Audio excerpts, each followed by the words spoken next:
suspended. So, that is why Article 32 is partially suspended.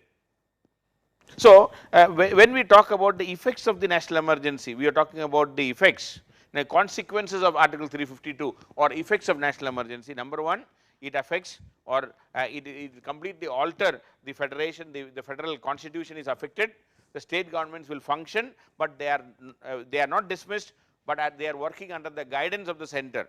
The union parliament can legislate in the state list, and the state list will behave like a concurrent list, and the new law passed by the parliament is valid during national emergency plus 6 months. It is valid during national emergency plus 6 months. Then what are the effects on the legislature? The Lok Sabha's life can be extended by 1 year at a time, but as long as the national emergency is there, you can keep on extending if required. So, if the Lok Sabha is in an extended life, then if the national emergency is withdrawn and during the extended life, election should be held within 6 months of the withdrawal of the national emergency. I have just given that. Then as far as the financial relations are concerned, since the war is going on, external aggression is going on, the president can modify subject to the approval of the parliament, but again the modified financial arrangement will end during the financial year in which national emergency ended. Then it affects the fundamental rights also. Article 358 says Article 19 is automatically suspended for war and external aggression. That means for internal armed rebellion, 19 is not automatically suspended, but it can be suspended through separate proclamation, no doubt regarding this. 359 says President of India through a separate proclamation can suspend all other fundamental rights except 20 and 21. So, these are the effects of fundamental rights. So, the effects of national emergency on various aspects of our day-to-day life, including fundamental rights. Now, coming to the termination of the emergency, how the emergency can come to an end. Termination of national emergency. See, there are a proclamation of national emergency, there are 3 ways in which national emergency can end. One, if within 1 month, both the parliaments did not approve, automatically national emergency will be withdrawn, or rather it will be terminated. Within 1 month, both the houses should approve with a special majority. If the special majority is not there, national emergency will have to be withdrawn automatically. That is one thing. Second, after the end of 6 months, even if it is approved for once, after the end of the 6 months, if the national emergency is not extended, it will not be automatically extended, it will cease, it will stop. Okay. So, at the end of the 6 months, if the parliament could not approve it again, that will be the end of the national emergency, and the national emergency will be automatically ceased, it will be stopped. The third is the President of India at any point of time can declare the end of the national emergency. So, the President also can declare, the President can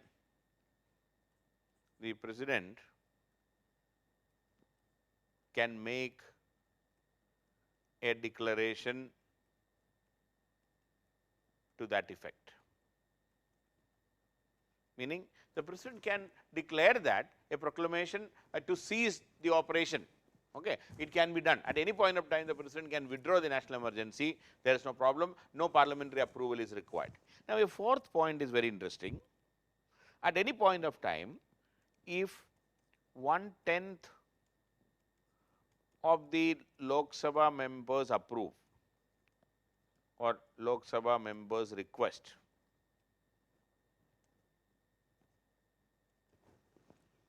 even if there is no session, even if there is no parliamentary session is going on, if 1/10 of the Lok Sabha members request, a special Lok Sabha session can be called within 14 days. A special Lok Sabha session can be called. Okay. If Lok Sabha is not in session, if Lok Sabha is already in session, opposition, see, government is not withdrawing, opposition will be moving this resolution saying that national emergency should be withdrawn immediately. Now, if that resolution is passed by a simple majority. If a resolution is passed in the Lok Sabha, if a resolution is passed in the Lok Sabha with a simple majority, see, to approve the national emergency, you need a special majority, but to withdraw the national emergency, you require a simple majority. If a resolution is passed in the Lok Sabha with a simple majority, national emergency can be withdrawn at any point of time. If a resolution is passed in the Lok Sabha with a simple majority, national emergency can be withdrawn. National emergency can be withdrawn at any point of time.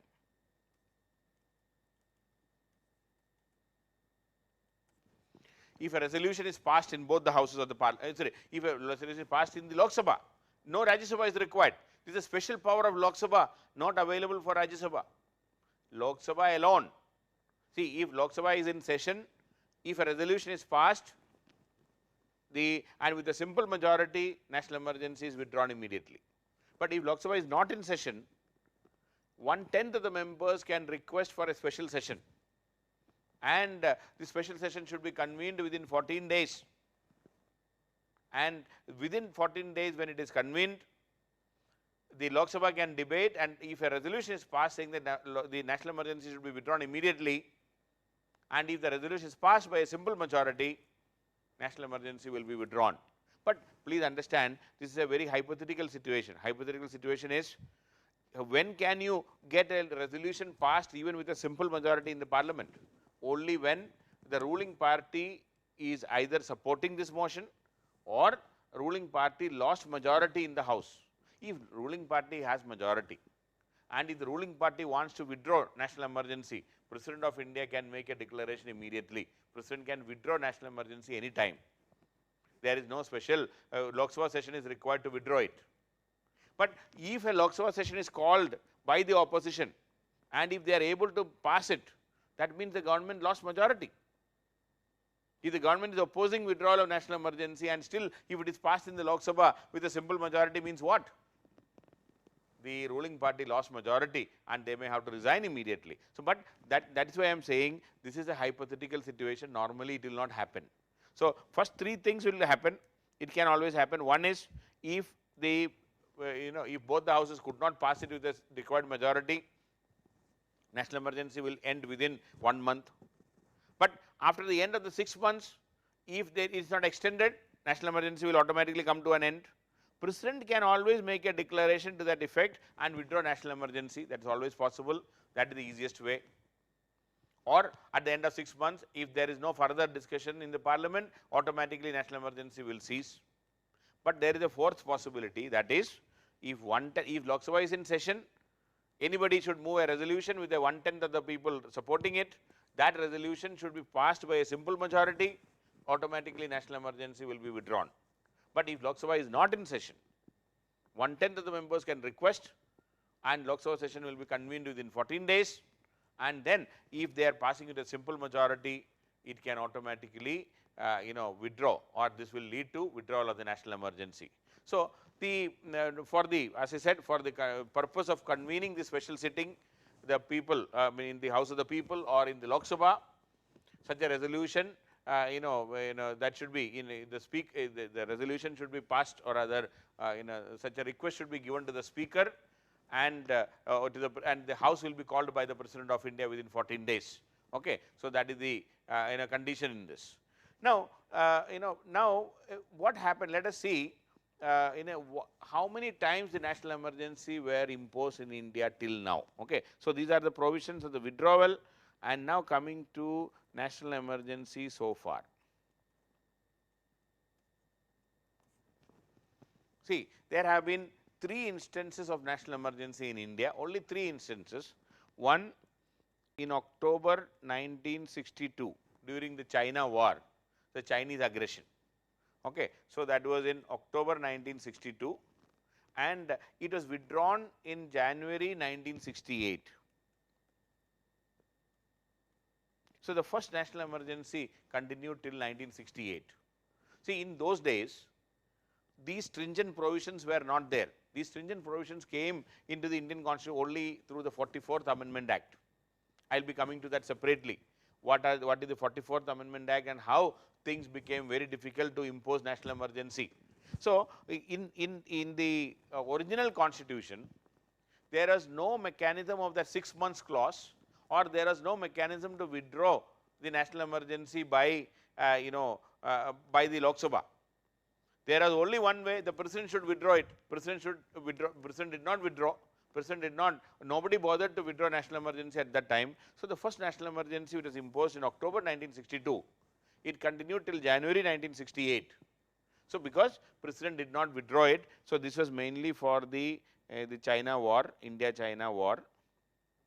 And during that time, even India-Pakistan war took place in 1965. So the original national emergency was continuing.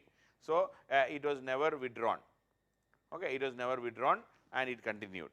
Then the second national emergency was declared in December 3rd, 1971. December 3rd, 1971, when the Bangladesh war started, or again India-Pakistan war, and December 3rd was the date when Pakistan attacked India from both sides, in the western sector as well as in the eastern sector. So December 3rd, 1971, this national emergency was imposed, and it continued till March 1997. Sorry, 1977. March 1971 to March 1977. Because again, there was no provision to withdraw national emergency, or rather there was no 6 months clause at that time. Parliament could not withdraw it. So it continued till March 1977. So that is for the Bangladesh war. But meantime, on a third national emergency was imposed. That was on 25th June 1975, and again that was also withdrawn on March 1977. Please remember, the first 1971 national emergency, it was never withdrawn separately. So it continued. Then when the national emergency is already on, Indira Gandhi government at that time in June 1975, she declared another national emergency. So it was a double national emergency, we can say, at that time, because there is no mechanism of that automatic withdrawal of national emergency after 6 months. So on 25th of June 1975, Indira Gandhi imposed national emergency once again. So we can say technically there are two national emergencies going on at the same time, and it was finally withdrawn in March 1977, almost after 2 months, 2 years. So that was the most draconian time. That was the time when national emergency was misused, we can say. Article 352 was misused, and this 1975, June 1975 national emergency by Indira Gandhi was because of internal disturbance. See, at that time, Article 352 talked about internal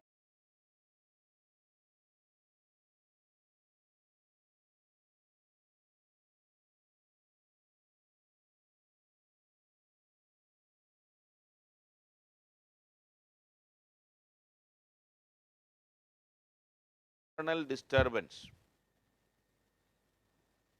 National emergency can be imposed for internal disturbance, and she imposed it for India. So 1971 war because of the Pakistan war, 1962 national emergency for the China war, it continued till 1968. 71 to 77, 71 it is for the Bangladesh or India-Pakistan war.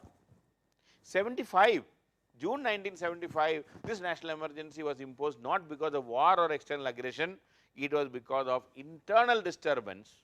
That is what is mentioned in the constitution at that time, and Indira Gandhi imposed because of the large scale protest against her government in 1975.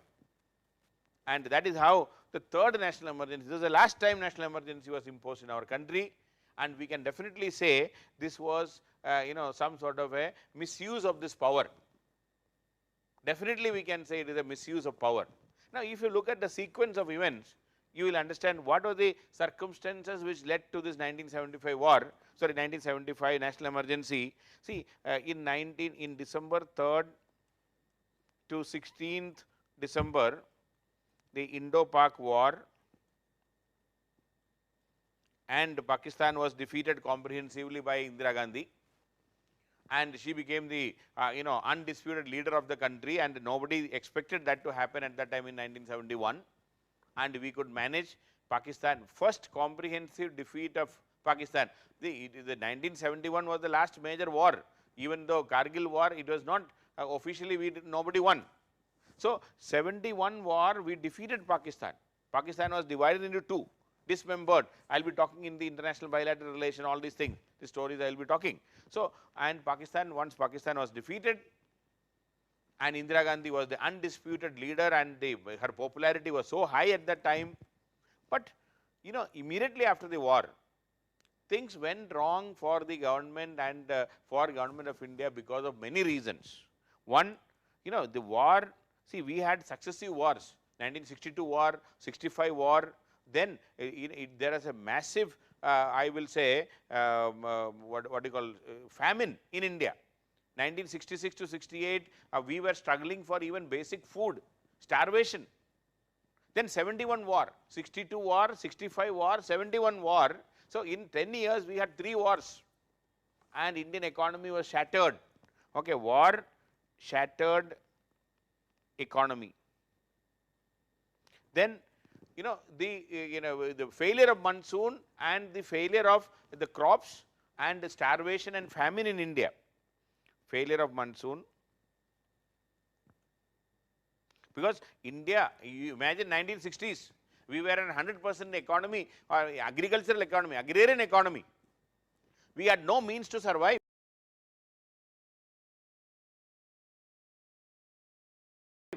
And failure of monsoon, we had starvation, we have food shortage. You can imagine what will happen. The people will become desperate if you don't have food to eat also, immediately after all these things. Then another big thing happened was in early 1970s was the the oil shock, or rather there was a oil price boom in the world. See, there was a the Israel, the Arab countries stopped supplying oil to the Western world because of the Arab-Israel war. There was a sudden oil price jump and oil price shock, we can say. The oil prices which were less than $1 per barrel, 1 barrel is 158, the crude oil price 158 liters, just for your understanding, it is less than $1 per barrel. Now I think it's 40, 45, 50, whatever it is. So it shot up to $12 per barrel. It is an oil shock. The economy, see, just imagine what was $1 has become $12 by early 1970s because of the Arab policy of not supplying oil to Western world. 12 times increase in the oil price. And Indian economy, you know it very well, even today, more than 80% of the requirement, the oil, the petroleum requirements we are importing. We don't have petroleum products in India. We don't have petroleum mines or oil wells in India. We have some of them, but very little oil we have. Not like the West Asian countries, not like Saudi Arabia, not like Iran, not like Iraq or Kuwait. Our resources are limited. More than 80% of the economy or the fuel economy is imported. And when the oil prices shot up like this, naturally and our import bills went up. It is not like the like the liberalized economy. We were having severe stress, economic stress, and by the end of 1970s, you might have even heard that our economy shrank. There's a shrinkage like the way it has happened now. So the oil price boom has actually broke the it could literally break the backbone of Indian economy. And when there is economy in deep trouble, and agriculture is not performing because of the war, there is no surplus money. See, there was a huge distress. The common men suffered a lot of distress, economic distress. The unemployment and economic distress in the country, and the youth became very impatient about the whole thing. So, even though Indira Gandhi got lot of goodwill and she got lot of popularity because of defeating Pakistan, but that popularity she could not carry forward beyond a point, and the popularity started declining like anything. Meantime, so when there is industrial unrest, the unemployment is there, the youth unrest, the student movements, everything started happening. Meantime, one big blow to her was that an Allahabad High Court judgment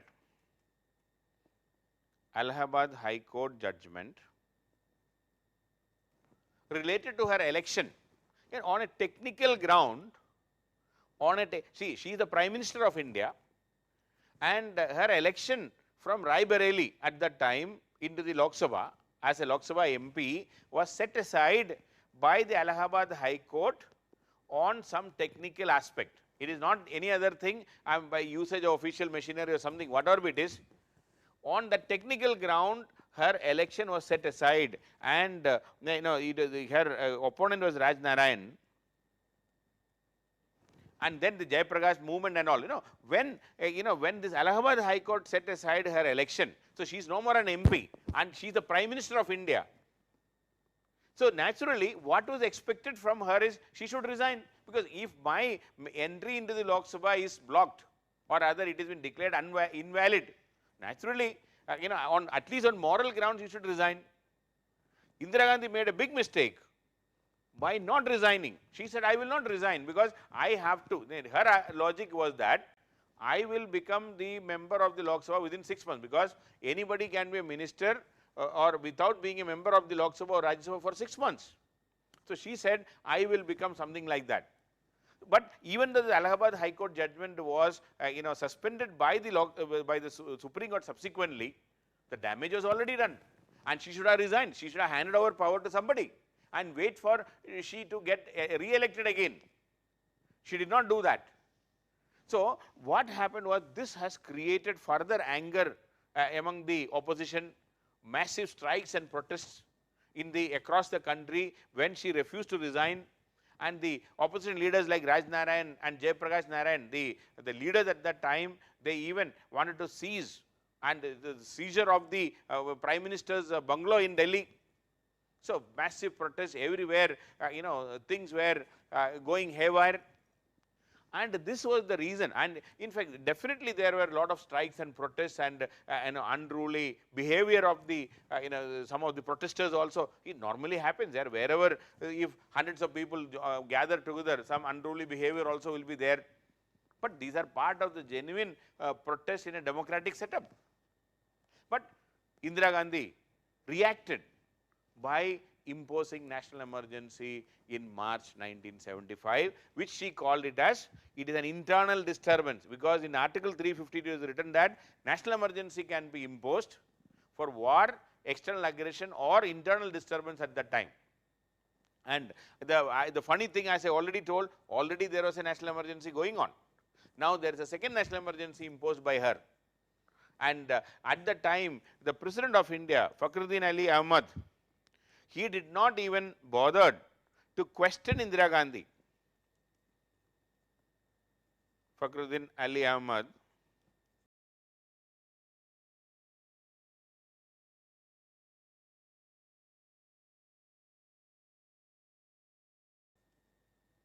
the President of India at that time, he, in fact, the joke around is Indira Gandhi only gave a verbal advice to the President of India. And on that verbal advice, President of India declared national emergency. He could have at least asked her, see, already one national emergency is going on, what is the need for a second national emergency? But at that time, the President did not ask any question, like the present President, Mr. Kovind, never asked any question to our Prime Minister Modi. The same thing has happened at that time. The President at that time, he did not question at all. He immediately declared national emergency, even though, and in fact, the funny thing is, Prime Minister Indira Gandhi did not bother to even go to the presidential palace to explain what the need. She only sent her emissary, and it was a verbal advice. And based on the verbal advice, the President declared national emergency, it seems. And in fact, the cabinet at that time was merely informed by Indira Gandhi that I am going to impose national emergency once again. So that was the condition at that time. So the reason why, what I am saying, that internal disturbance or rather the political disturbance in the country at that time, it is because that is the after effect of the war, after effect of the famine and the failure of the monsoon and the kind of starvation and the crop failures in India at that time, and also the oil shock, the oil boom. The world oil prices went up because the Arab-Israel conflict in West Asia, the oil prices jumped by almost 10 to 12 times, from $1 per barrel to $12 per barrel, and Indian economy is critically dependent on the import of oil. So these things have smashed the Indian economy, and a lot of unemployment and unrest, industrial unrest, all these things were capitalized by the opposition leaders like Raj Narayan, our Jay Prakash Narayan, the JP movement. That's what we call the JP movement. He talked about total revolution when there is economic distress, when there is food distress, and when there is unemployment, when there is a lot of confusion. So the people like JP talked about total revolution. He did not even explain what is total revolution, but he was very clear that Indira Gandhi should go. Indira Gandhi government should go. In retaliation of that, she imposed national emergency, which is not in the right spirit, because there is a right to protest. There is a right to protest. Of course, she can justify it by saying that there is a complete chaos in the country, so it's an internal disturbance. But these kind of protests, and moreover, when the Allahabad High Court verdict came, she should have resigned, because at least she should take moral responsibility. She should have been handing over power to some of her near and dear ones and wait for 6 months to get elected again. See, subsequently she got elected, there is no problem. See, she got elected to the parliament from Karnataka when she was disqualified from Allahabad. She got re-elected, but that is the damage is already done because of that. Anyway, so that is subsequent things, but she should have been taking that moral responsibility and getting she should have been resigning it. Anyway, so that is the background in which the 1975 national emergency for internal disturbance took place, and 2 years, and she brutalized the opposition, sent almost every opposition leader to jail, and it was the dark days of democracy in India, because it was not warranted, it is not demanded. So national emergency provisions of Article 352 was misused during this period, and luckily for India, by 1977, because of the IB reports, an internal report given, and she got the report, IB report said that her popularity has further increased. Nothing to worry, you can go and contest the election. So she voluntarily withdrew national emergency and contested, or rather declared national election. General elections were declared, and in that general election she was defeated hands down, especially in North India, where maximum a violation of the rights took place. The North India swept Congress out, but in South the Congress came back with bigger majority. In fact, in South Indian states Congress gained more seats, but in the North Indian states Congress lost completely, and she lost power, and the Janata Party government came to power in 1977. So 1977 Janata Party came to power, and Janata Party, the victims of the national emergency, the leaders who were in jail, the opposition leaders who were sent to jail, they came to power, and under the leadership of Morarji Desai. And one of the first things they did is they brought in amendments to Article 352. So this Janata Party government brought amendment to Article 352 to bring in safeguards against the misuse of Article 352. The amendments of to bring safeguards such a way that 352 should not be misused in future. Safeguards to prevent misuse of Article 352, and that is how the 44th Amendment Act came into picture. So this 44th Amendment Act came. So that is the background of the 44th Amendment Act. The victims of emergency, victims of those leaders who were in jail, who were sent to jail by Indira Gandhi, those victims, when they came to power, they decided to amend. They said they felt that this misuse should not be repeated, it should be prevented, and that is how the 44th Amendment Act came into picture, and it completely altered Article 352 so that the misuse can be stopped. So, this is the first part of my discussion, that is the provisions of Article 352 and what are the effects of Article 352, then how Article 352 can be terminated or withdrawn. Then what is our experience in India, how many times national emergency and Article 352 is imposed, and what is the background of that 1975 national emergency, the darkest days of democracy in India, we can say, and what led to Indira Gandhi, or what circumstances which led to imposing national emergency by Indira Gandhi, and then which has led to this amendment to the 44th Amendment Act. Okay. So, that is the first part. Now, I will be talking about the 44th Amendment Act, and is there any possibility of national emergency in future? That is the next debate.